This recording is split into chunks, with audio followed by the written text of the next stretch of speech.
காதலுக்கு ஜாதி, மதம், மொழி எதுவுமே தடை கிடையாது அப்படிங்கிற மாதிரி நாடு கடந்து வென்றிருக்கிறது தமிழரின் காதல்.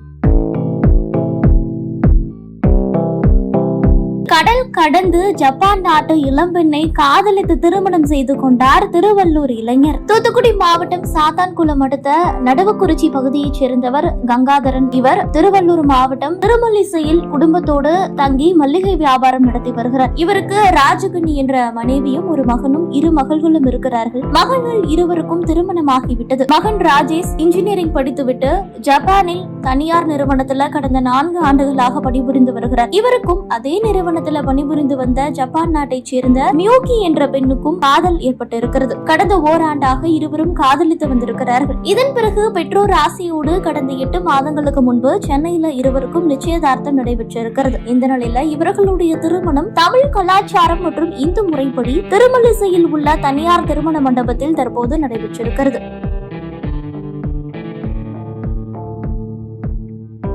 இந்த திருமணத்துல திருமல்லிசை, தூத்துக்குடி, ஜப்பான் நாட்டை சேர்ந்தவர்கள் உட்பட உறவினர்கள் கலந்து கொண்டு மணமக்களை வாழ்த்தி இருக்கிறார்கள். ஜப்பான் நாட்டை சேர்ந்த பெண்ணுக்கும் திருவள்ளூரை சேர்ந்த இளைஞருக்கும் இந்து முறைப்படி தமிழ்நாட்டில் திருமணம் நடைபெற்றிருக்கிறது. தற்போது கவனம் பெற்றிருக்கிறது.